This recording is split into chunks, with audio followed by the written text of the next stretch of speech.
The government responds to the motion to dismiss in the Vallow matter. Evidence resumes in the Murdaugh trial. We have a trial date finally for Letecia Stauch, and then our dumb criminal of the day. Let's talk about it.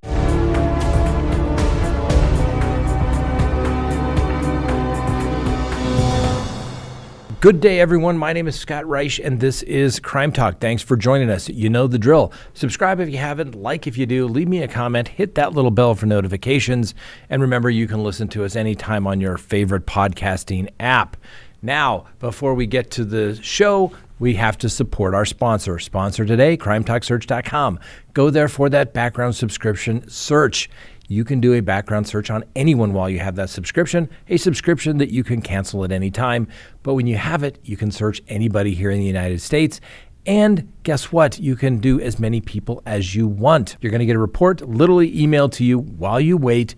And it's going to have information that's going to show if somebody has a criminal history. Do they own property? Are they divorced? Are they married? Do they have judgments against them? Are they on a public registry of some type? Things you want to know, things you need to find out before you get involved with them or they come into your life. Go to CrimeTalkSearch.com. All right, let's go ahead and open the record for February 3rd, 2023. That's right, Friday, heading into the weekend.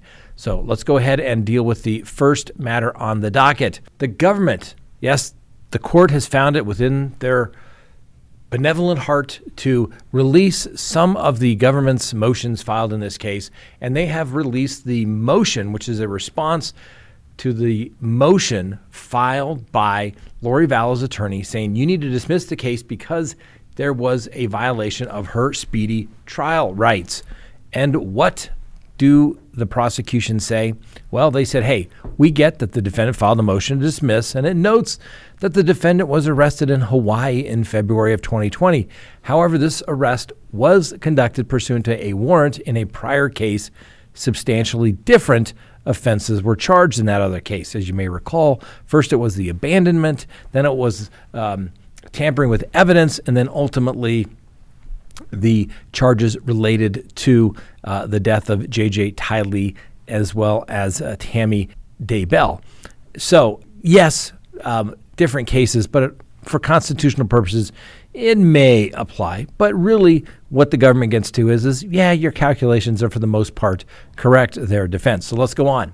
It says the relevant time calculations for the prejudgment incarceration are determined by the nature of the defense, and they cite a bunch of cases.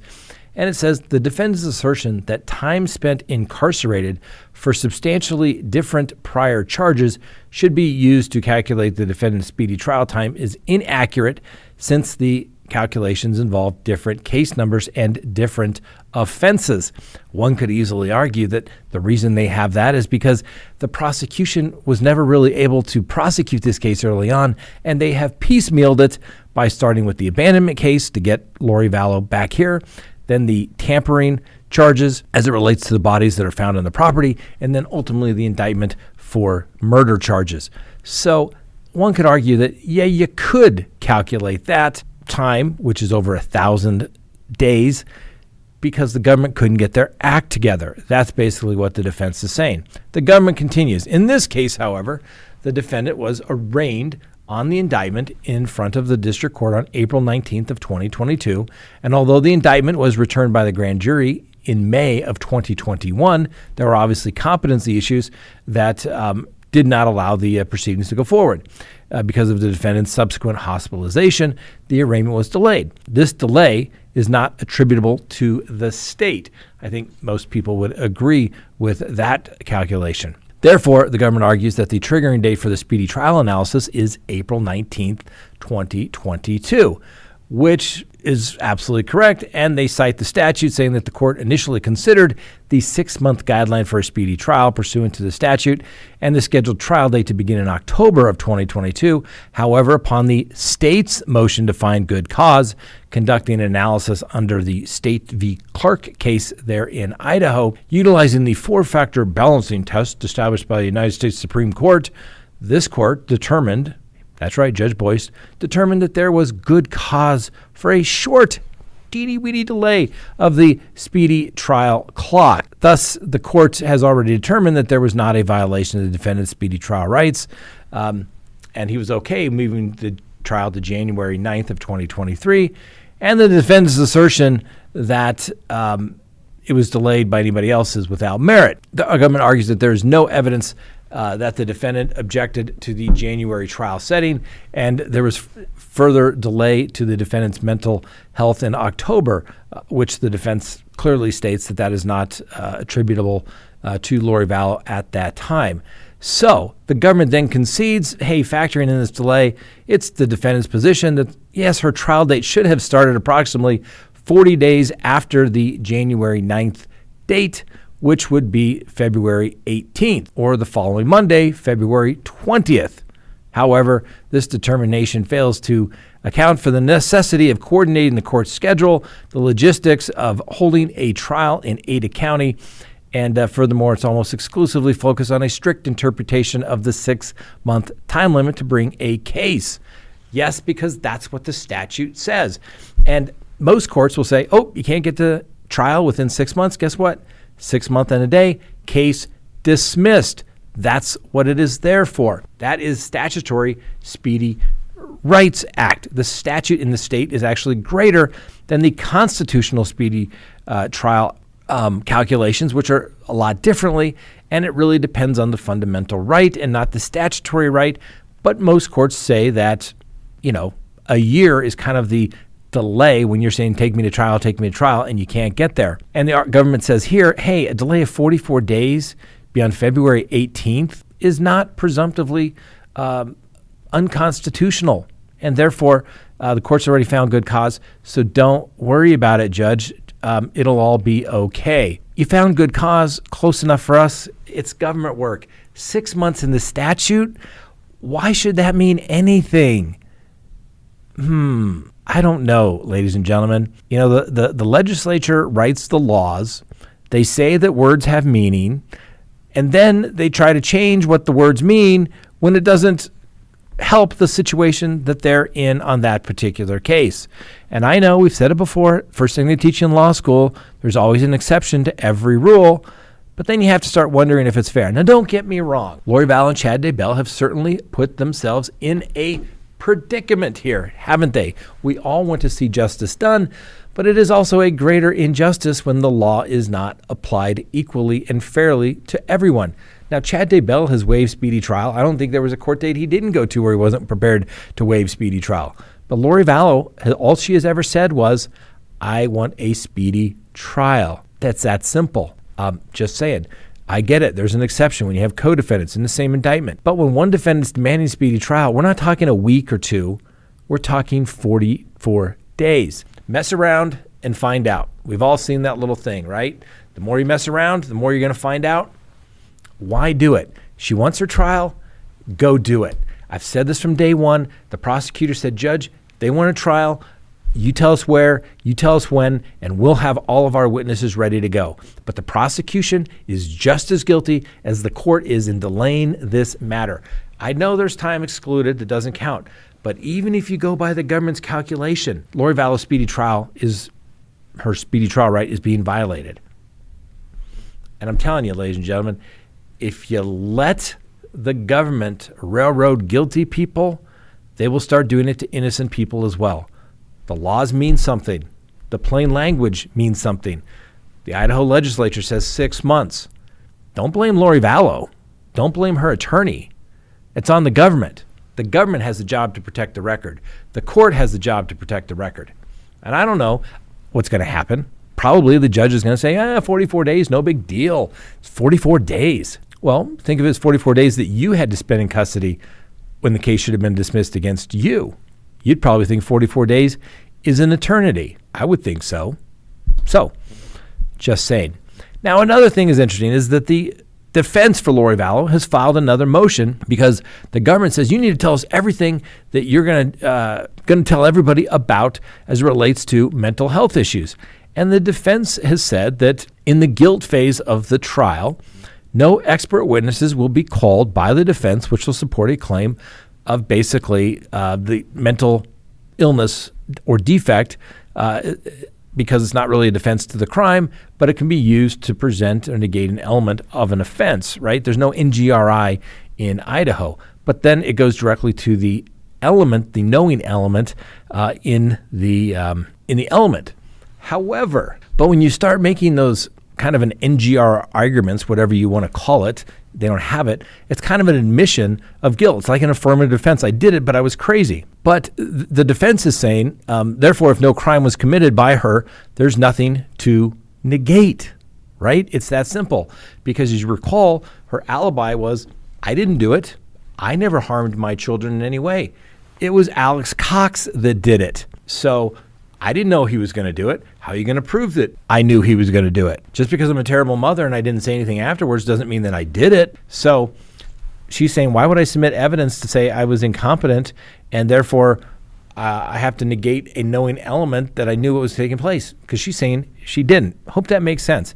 Basically saying, I didn't know Alex Cox was going to kill my children. And oh, by the way, I was in Hawaii when Tammy Daybell died. So you can't really blame that on me either, is what she's saying. That's her alibi. It's going to get interesting. We just need a good, strong judge. For example, like we have in the Alec Murdaugh case. So we finally got back to a bunch of evidence today. So let's kind of go through real quick what took place. Paul Greer, who is a sled ballistics expert, testified in a motions hearing with the jury absent, has taken the stand again. And Mr. Greer testified earlier that he examined the markings of the 300 blackout casing recovered and various casings recovered across the Murdaugh property. The markings were similar enough to determine that they were fired from the same rifle. Fire identification has been around for years, he testified to, and he told the court last Thursday, therefore, basically it's reliable and he should be allowed to testify as an expert, which the court found, saying there's lots of studies to show the reliability of firearms identification, etc. Now, the defense had argued that Greer's testimony should be excluded, claiming there wasn't sufficient evidence that markings left on the casings would differentiate rifles from Moselle from every other 300 blackout rifle manufactured in the world. Prosecutors have blitzed through a slew of SLED agents who collected DNA swabs from persons of interest in the investigations regarding the death of Maggie and Paul. SLED agents Blake Johnson, Deborah Horney, Joe Abelade, and Allendale Police Chief Lawrence Wiggins have all taken the stand briefly to introduce DNA swab evidence that they collected. That is part of the chain of custody. You are required to bring in all the people that collected the evidence, those who tested it, those interpreted it, and how it got there in the courtroom today. Some of the agents testify that they collected swabs from Randy Murdaugh, Alec Murdaugh's brother, as well as Alan Gonzalez. Agent Horney testified she took swabs from Morgan Dowdy, Paul's ex-girlfriend, and Miley Altman. Wiggins collected DNA samples from Anthony Johnson, and Johnson said he took samples from C.B. Rowe, Murdaugh's former groundskeeper, and Connor Cook, a survivor of Paul's 2019 boating accident. None of the witnesses were cross-examined. Now, in an ongoing bid to cast some doubt on SLED's investigation of the area where Paul and Maggie were killed, defense attorneys questioned the lack of fingerprints evidence collected from the scene. If you have a relatively small room where somebody's, let's say, for example, head exploded and blood of all kind and bloody fluids were sprayed all over the inside of that room, you'd want to take a meticulous examination of that room to see if your fingerprints were in maybe on blood or bloody fluid, would you not? The fingerprint examiner, Mr. Darnell, confirmed that you would have, adding he wasn't sure what all the first responders had going on in the immediate investigation. And the defense attorneys also suggested that investigators overlooked potential sources of fingerprints, such as doorknobs at the kennel.